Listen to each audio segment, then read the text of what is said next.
수천양대학교 천안병원 소아청소년과에 있는 김승수라고 합니다. 수면과 뇌전증은 아주 밀접한 관련을 갖고 있는 걸 알고 있고, 대부분의 환우분들이나 의사 선생님들도 다 이 부분에 대해서는 알고 계실 겁니다. 이거를 이제 최근에 이런 과학적인 근거 베이스의 그런 논문들에서 어떻게 보고를 하고 있는지 좀 정리를 해서 몇 가지 좀 살펴보겠습니다. 수면과 대부분의 뇌전증들이 물론 관련이 있지만 특히 더 관련이 많이 보고되어 있는 뇌전증들이 있습니다. 그래서 일부 보고에서는 약 10에서 15%의 뇌전증이 수면과 아주 밀접한 관련이 있다라고 생각되고 있는데, 특발성 전신 뇌전증 중에는 각성 대발작이나 앞선 증례에서 나왔던 연소성 근간대성 뇌전증이 특히 관련이 많은 걸로 생각되고 있습니다. 그리고 특발성 부분 뇌전증에서는 양성 롤란딕 소아뇌전증이나 후두 뇌파발작 소아뇌전증, 또 우성 유전성 전두엽 뇌전증, 그리고 이제 란다우 클레프너 증후군 같은 이런 증후군들이 수면과 좀 밀접한 연관이 있다라고 생각되고 있습니다. 그래서 이런 수면 단계와 뇌전증은 좀 관련이 있고, 수면 단계에 따라서 또 뇌전증에 미치는 영향도 좀 다른 걸로 보고가 되어 있습니다. 그래서 비렘 수면 때는 깊은 뇌에 있는 시상이라고 하는 핵과 뇌 표면의 피질의 연결이 아주 잘 이루어지고, 이걸 이제 동기화라고 표현을 하는데요. 이런 연결로 인해서 경련성 흥분이 잘 전파되는 걸로 생각되고 있습니다. 그래서 이러한 동기화 수면 시에는 피질 내에서도 광범위한 동기화, 연결의 증가가 보이게 되고, 이렇게 되면 대뇌 방구 사이에 우뇌 방구와 자뇌 방구 사이의 흥분 전달도 역시 촉진되기 때문에 경련이 잘 전파될 수 있는 환경이 생기는 걸로 알고 있습니다. 그래서 이런 비렘 수면 때 주로 경련 발작이 일어나는 걸로 생각되고 있습니다. 그리고 거꾸로 이 렘 수면 때는 신경의 콜린 긴장도가 증가되게 되고, 이런 신경 흥분 패턴이 비동기화, 전달의 신속성이 떨어지게 됩니다. 그렇게 되면 뇌파 흥분이 전파되는 게 상대적으로 저항에 부딪히기 때문에, 그리고 또 이 시기에는 골격근의 톤이 떨어지는 마비가 오기 때문에 오히려 이제 경련이 억제되는 걸로 좀 생각이 되고 있습니다. 이러한 이제 비동기화 수면 때는 시상 피질, 아까 얘기 드린 것처럼 시상핵과 피질 사이의 동기화도 역시 억제가 되게 되고, 대뇌 방구 사이의 흥분 전달도 역시 억제가 되는 걸로 이렇게 생각이 되고 있습니다. 한마디로 이제 표현하자면 경련성 뇌파의 전달이 잘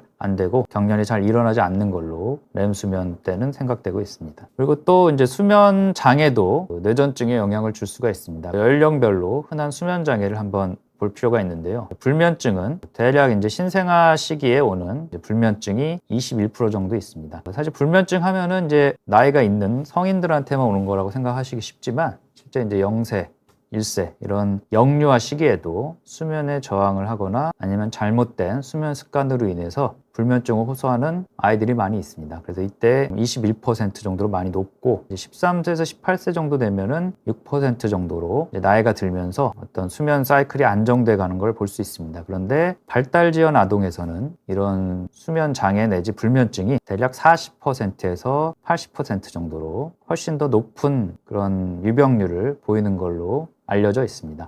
그리고 이제 폐쇄 수면 무호흡증이 있습니다. 소아의 폐쇄 수면 무호흡증은 성인하고는 조금 기전이 틀립니다. 성인에선 주로 이제 비만과 같은 요소들이 수면 무호흡증을 많이 일으키는데, 이 2 내지 8세 이 호발 연령의 소아에서는 주로 아데노이드나 편도의 비대와 관련된 폐쇄 수면 무호흡증이 많고, 이 연령대가 일생 중에 편도랑 아데노이드 사이즈가 가장 큰 시기이기 때문에 수면 무호흡증도 이때 제일 소아 시기에는 많이 오는 걸로 되어 있습니다. 그리고 이제 몽유병 이 있는데요. 몽유병 같은 경우는 10세까지는 13% 정도, 그러니까 10세에 가장 많습니다. 그때까지는 13% 정도까지의 유병률을 보이고, 대부분 10세 이후에는 호전이 되는 걸로 되어 있습니다. 그리고 하지불안 증후군은 오히려 이제 청소년기, 좀 더 연령이 있는 청소년기에 6% 정도로 더 많이 늘어나는 걸로 되어 있습니다. 그리고 앞선 증례에서 보셨던 수면 위상 지연 증후군은 역시 이제 연령이 좀 있는 청소년 시기에 7% 정도로 전체 연령보다 훨씬 높은 그런 유병률을 보이고 있는 걸로 나타나고 있습니다. 근데 이 중에 폐쇄 수면 무호흡증에 대해서 좀 살펴보시겠습니다. 2008년에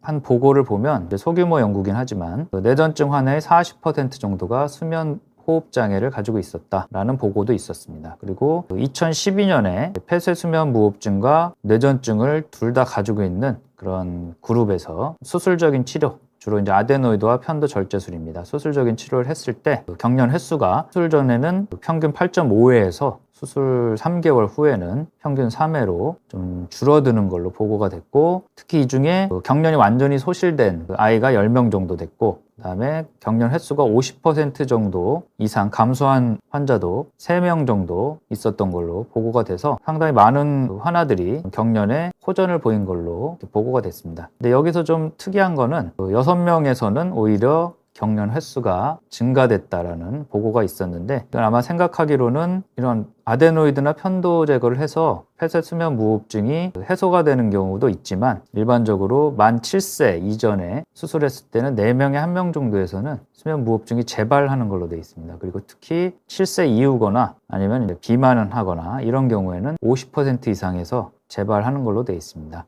이런 재발하고 관련된 인자가 있을 걸로 의심이 되고, 또 이렇게 수술을 하고 수면무호흡증이 좋아지게 되면 당분간은 수면 구조에 좀 혼란이 오게 돼서 평소보다 더 자주 깨는 사람들이 있습니다. 아마 이런 것들이 반영돼서 6명에서는 악화가 되지 않았나 싶습니다. 그래서 이제 같은 맥락에서 폐쇄수면무호흡증의 수술 치료에서 효과를 잘 봤던 인자는 높은 비만도가 있다는 것은 수면무호흡증이 심할 가능성이 높겠죠. 그러니까 수면무호흡증이 심한 사람들은 아무래도 수술했을 때 혜택을 보기 좋을 겁니다. 그리고 이른 수술 연령은 그런 수면무호흡증의 재발 확률이 낮은 인자이기 때문에 아마 이러한 인자들이 좋은 예후 인자로 통계적으로 유의하게 보고가 된 것 같습니다. 그리고 역시 이제 소규모 그룹 연구긴 하지만 여기서는 수면다운 검사를 했던 뇌전증 환자를 대상으로 통계를 내봤더니 그런 조절되지 않은 뇌전증이 있는 환자 그룹에서는 약 80%에서 수면 무호흡증이 있었고, 조절되지 않는 뇌전증이 없는 그룹에서는 약 40% 정도의 수면 무호흡증이 있어서 조절되지 않는 뇌전증은 수면 무호흡증의 위험 인자 중 하나다라는 그런 보고도 있었습니다. 물론 이 연구는 그런 코골이가 있어서 수면 무호흡증이 의심이 돼서 수면다운 검사를 한 환자 그룹에 대한 연구이기 때문에 이걸 일반화시키는 거는 좀 어렵겠지만, 어쨌거나 조절되지 않는 뇌전증이 있을 때는 수면 무호흡증에 대해서 한 번 정도는 우리가 생각을 해봐야 되겠습니다.